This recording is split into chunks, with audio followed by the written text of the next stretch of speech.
atau lewat-lewatnya aja. Nah, iya kan, ya itu nggak boleh lah. Itu peternakan kali ya, gitu kan. Tapi Pak, itu jadi kayak kontradiksi dengan tadi yang hanya mengamati. Misalkan tadi dulu ada tentang jaringan gitu Pak. Jaringan kita diajarkan di kuliah jaringan apa, ketika mahasiswa PKL seperti mengamati jaringan, hanya mengamati di server kayak gitu. Laporannya cuma kayak modul kuliah jaringan yang ditampilkan seperti itu. Artinya cuma mengamati. Harus ada analisisnya mestinya. Makanya maksudnya kalau itu dibandingkan dengan tadi ya seperti membuatkan e-commerce dengan suatu CMS tertentu kayak gitu, kan otomatis dari sana kan mungkin mahasiswa juga melakukan satu analisis bisnisnya sana seperti apa. Ini berarti misalkan Pak, itu ini mungkin secara sederhananya karena dia suatu unit yang sederhana itu mungkin pakai CMS ini aja, kayak misalkan pakai PrestaShop itu dia dikonfigurasikan seperti itu kan. Jadi kemudian dia ngajari juga ke usernya itu termasuk pengelolaannya seperti itu. Nah itu mungkin yang dimaksudkan seperti itu. Jadi nanti kalau dibandingkan yang tadi disampaikan Pak Aris, bagaimana kalau mahasiswa cuma terus mahasiswa ke satu perusahaan terus tadi yang disampaikan Pak Aris itu tadi. Nah enggak, mungkin itu beda konteks Pak Ilmi. Sisi yang Pak Ilmi contohkan, contoh tadi dari sisi network ngambil mengamati jaringan, menganalisis topologinya. Dengan konteks ada perusahaan kecil pada CMS Prestop gitu kan. Terus yang dianalisis apanya? Saya tanya itu kan. Kalau dengan Prestop gitu kan. Kan nggak ada kan yang digali di situ, mestinya kan sisi software developernya gitu kan. Tapi kalau network engineer kan tidak harus mengimplementasikan sebuah network gitu kan. Mengimplementasikan ya, menganalisis itu boleh itu kan. Tapi kalau Prestop ini nggak bisa. Kan kita hanya paling custom ngajari. Lo kan nggak ada sisi informatik sisi software developernya di mananya itu kan. Itu yang nggak boleh itu kan. Tapi kalau bikin nambahin modul sendiri yang di Prestop itu boleh gitu kan. Udah beda gitu kan. Kan artinya nanti PKL yang kita berikan yang contoh custom Prestop di situ sudah ada atau belum ada, ini lo pakai Prestop, kita hanya berkewajiban ngajari kan. Ngajari instalasinya gimana ya enggak, mungkin itu bukan wilayah PKL kita mestinya. Tapi kalau dari Prestop ditambahin modul itu kan, misalkan saya pernah itu yang dibimbing TA-nya Pak Indra itu kan nambahin modul pembayaran, boleh itu ada. Artinya sisi mata kuliah yang kita berikan. Tapi kan di mata kuliah kita tidak ada yang namanya ngajari jadi tutor kan. Kan bagaimana mengimplementasikan teori ya, ada teori-teori dasar gitu kan. Dan yang ngajari kan bukan teori dasar gitu kan. Kan lebih tepat itu mengajari kan. Yang mau disampaikan mungkin nggak boleh gitu kan. Jangan gitu kan. Kecuali kalau dia bikin kecil tapi bikin sendiri gitu kan. Gitu kan. Seperti Prestop boleh aja gitu kan. Tidak harus mirip loh ya. Kan aspek software developernya ada itu kan di situ. Jadi beda konteks. Jadi pembandingnya tidak bisa dari sisi network Pak. Kalau network suruh bikin network ya matilah mahasiswa kita. Berapa biaya yang dibutuhin itu kan? Implementasi dorare nggak mungkin. Tapi kalau kita dari sisi shop kan tanpa biaya kan, hanya dari itu hanya bikin aja itu kan, murah itu kan. Nah itu yang mungkin harus jadi pertimbangan kita itu kan.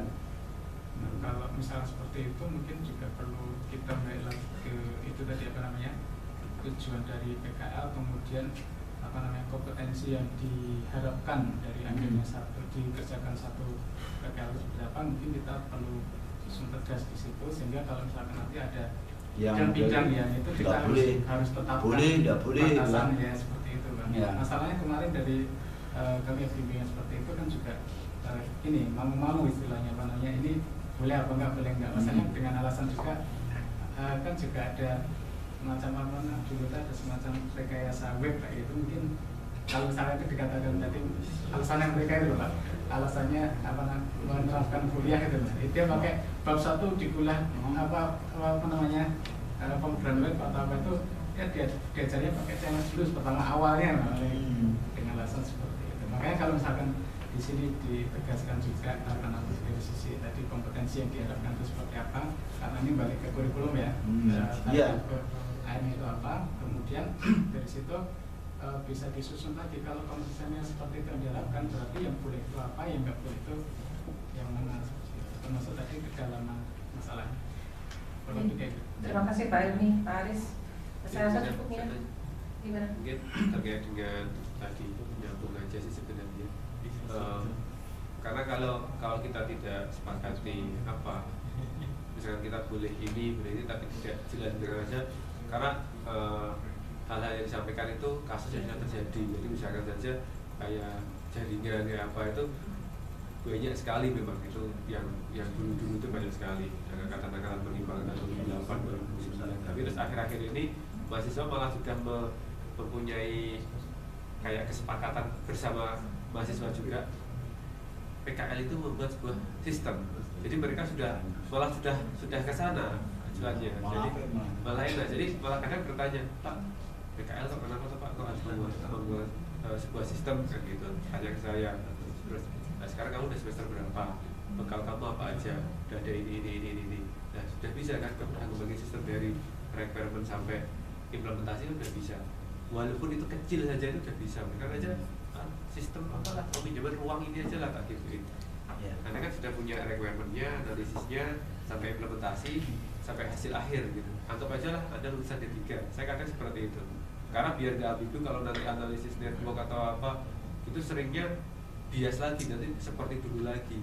Jadi lebih baik ya batasannya aja, batasan minimal. Kalau maksimalnya terserah, kalau mau bagus ya. Nanti apa yang akan diambil di PKL diperjelas itu ya Pak? Iya. Tapi itu tadi sesuai kompetensi juga bagus sih, sampai ke developer gitu.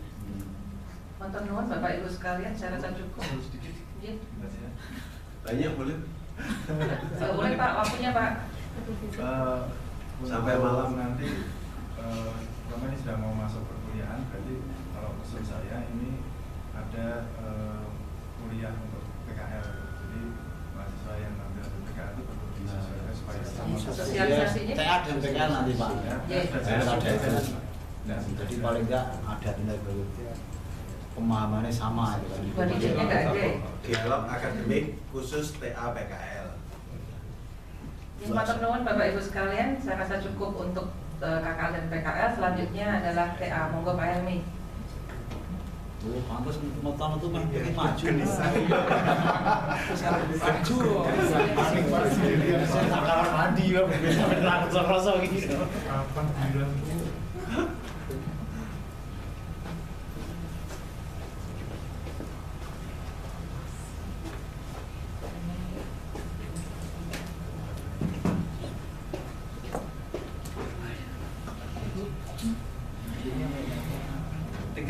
Bisa Pak Edi.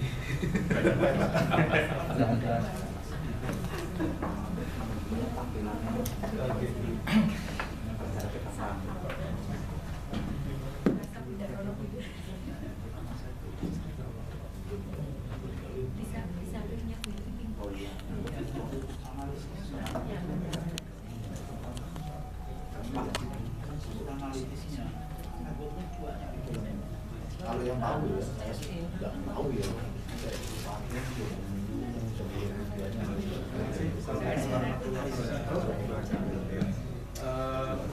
Bapak-bapak, Ibu-ibu, saya teruskan dari ibu kita tadi. Di sini sebenarnya masih ada banyak seperti yang ingin kita bahas dari pembicaraan awal kemarin dari PKL sama TA. Pertama, di sini kita sampaikan definisi tugas akhir. Ini menurut buku panduan yang ada. Ini dinyatakan bahwasanya tugas akhir atau skripsi adalah karya ilmiah yang ditulis mahasiswa pada akhir masa studi di perkuliahan. Kemudian di situ disyaratkan sebagai ditujukan sebagai syarat untuk mendapatkan gelar sarjana komputer. Disusun kaidah keilmuan, di sini ada buku panduannya.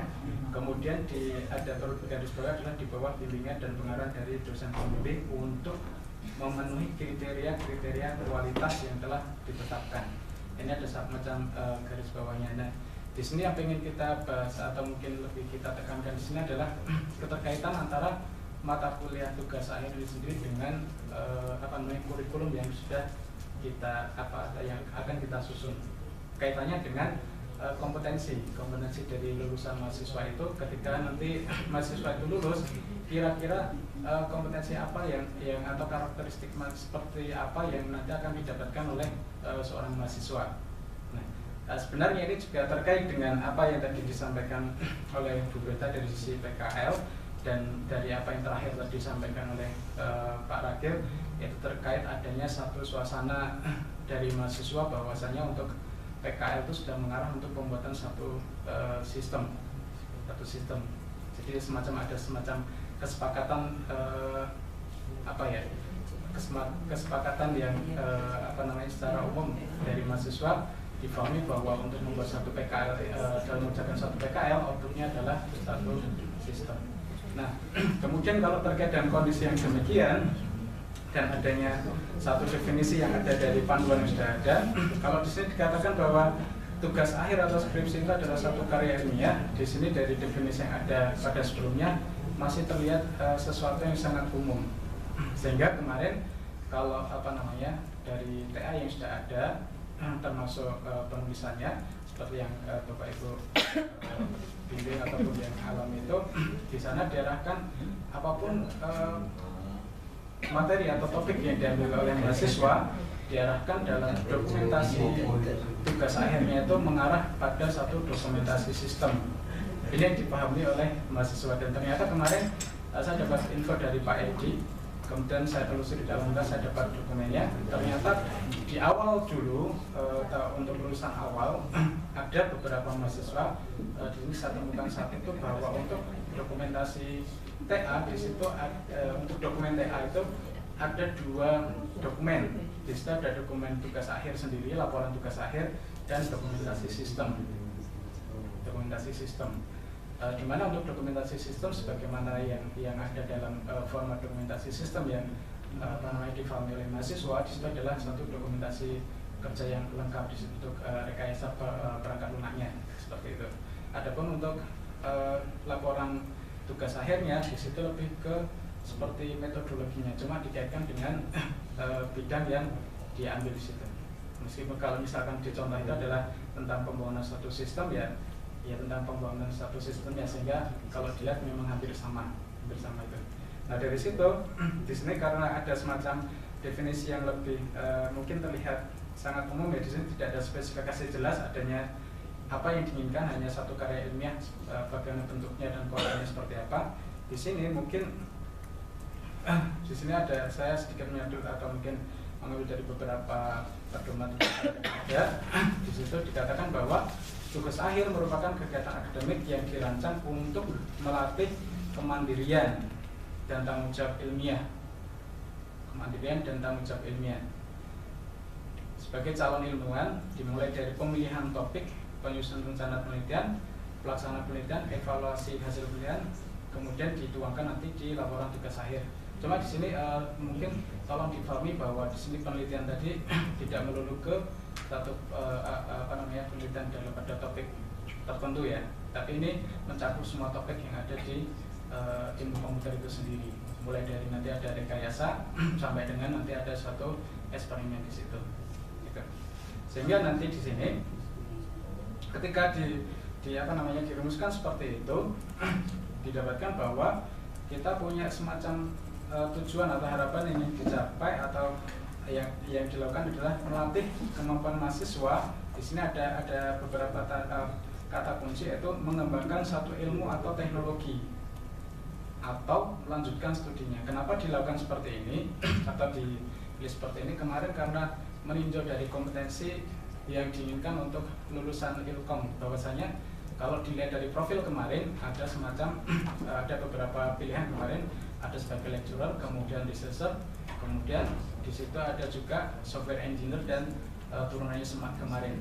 Sehingga kalau ada beberapa bidang yang dilingkupi secara umum seperti itu, nah di sini bisa kita rangkumkan bahwa berarti tujuannya di situ untuk ketika melakukan satu tugas akhir, tujuannya adalah mahasiswa itu mampu mengembangkan satu ilmu atau teknologi, di mana teknologi di sini diharapkan tadi semacam kayak rekayasa perangkat seperti itu. Adapun untuk mengakomodir untuk dari sisi kompetensi sebagai akademik ataupun juga peneliti, di situ dibutuhkan adanya satu langkah yang dapat membantu mahasiswa untuk melanjutkan studinya. Seperti yang mungkin saya alami sendiri kemarin ketika mendaftar itu ada satu kesulitan, dan mungkin berkaca sendiri itu ternyata untuk mendaftar untuk studi lanjut dibutuhkan satu CV, di mana salah satu CV, bagian komponen CV yang harus kita cantumkan adalah satu karya tulis. Terutama kalau yang pengen langsung, kan ada yang model dari S1, S2 atau mungkin S2, S3 kemudian langsung, atau dari S1 langsung S3, kan ada beberapa kampus yang mengakomodir seperti itu. Nah di situ ternyata dibutuhkan satu CV yang kontennya itu adalah, salah satunya adalah itu tadi apa namanya, karya ilmiah yang pernah dia kerjakan. Oleh karena itu kalau kontennya seperti itu, untuk mengakomodir itu tadi, tujuan yang diharapkan adalah seperti ini, mengembangkan satu ilmu, melatih. Berarti di sini kalau ada kan melatih, berarti kan tidak ada tuntutan mungkin secara tingginya mungkin bisa kita ukur di situ. Kemudian dalam hal mengembangkan ilmu atau teknologi tadi, dan atau di sini untuk membantu melanjutkan studinya. Nah, dari sini karena bentuknya tadi untuk melatih dalam hal mengembangkan ilmu tadi atau teknologi dan untuk membantu studi lanjut, di sini bentuk yang mungkin di lingkungan kita ini yang saya amati itu ada 3 bentuk yang mungkin bisa dilakukan oleh mahasiswa dalam melaksanakan atau melakukan tugas akhir, yaitu berupa satu penelitian eksperimental, kemudian atau dia melakukan satu pengembangan satu sistem, atau dia melakukan satu kajian teori atau literatur di situ. Ini saya saring atau saya rangkum dari beberapa panduan tugas akhir yang ada. Bentuknya di sini tadi sekali lagi karena ini mengarahnya lebih ke arah kurikulum untuk menjaga ke kompetensi tadi. Untuk eksperimental di sini tujuannya adalah mahasiswa melakukan suatu riset, meskipun itu kecil gitu. Ada semacam, karena sifatnya latihan ya, melatih karena level untuk S1 itu. Di situ diharapkan dari eksperimen tadi mahasiswa bisa menuangkan dalam satu karya tulis. Nah, untuk melakukan itu kan berarti dia melakukan beberapa uji coba. Nah, nanti otomatis dari ketiga bentuk yang ada ini pasti akan ada semacam karakter yang berbeda. Demikian juga ketika melakukan pengembangan sistem. Ketika melakukan pengembangan sistem pasti ada rangkaian langkah yang harus ditempuh. Demikian juga ketika kajian teori, dan ketiga bentuk ini sepertinya akan memberikan satu akibat adanya satu bentuk penuangan yang berbeda. Nah, dari sini nanti ini mungkin tidak bisa saya singgung di sini, atau mungkin saya sekilas saja memungkinkan juga adanya satu format penulisan yang berbeda juga dalam hal laporan tugas akhir, dokumentasi laporan tugas akhir gitu. Di mana mungkin dalam hal semacam penelitian eksperimental di situ lebih fokus pada metode yang mau dikembangkan itu seperti apa, kemudian hasilnya seperti apa setelah ada pengujiannya gitu. Kemudian juga termasuk di situ ada desainnya dan semua pernak-pernik yang dibutuhkan di situ. Dan mungkin berbeda dengan pengembangan sistem di situ. Mungkin kalau misalkan di situ ada SDLC yang mungkin diterapkan atau satu metode khusus di situ, atau mungkin kalau ditinjau dari SI mungkin ada satu kajian yang lain lagi, itu mungkin pasti beda. Nah, cuma nanti ya ini perlu juga saya tanyakan juga ke Bapak Ibu adalah tentang kompetensi yang kemarin sudah dimunculkan, bahwa salah satu dari kompetensi yang kita harapkan atau terutama kayak kalau menurut saya jadi kompetensi wajib ya untuk ilmu komputer adalah, atau kompetensi utama adalah bahwa secara karakteristik atau mungkin kalau tadi dikatakan sebagai profil itu bisa secara keseluruhan seharusnya atau selayaknya semua lulusan Ilkom seharusnya sudah bisa menjadi seorang software engineer secara umum, karena pada kenyataannya apapun yang diambil oleh mahasiswa ketika di dalam mencari kerja itu mayoritas seperti itu. Cuma di sini tadi selain tadi ada profil seorang software engineer, kita juga tidak dapat menutup mata bahwasanya ada mahasiswa yang ingin menjadi seorang akademisi atau menjadi seorang periset. Nah, itu juga harus kita akomodir juga. Nah, otomatis kita berusaha di sini untuk biar bisa mengakomodir semuanya, tapi juga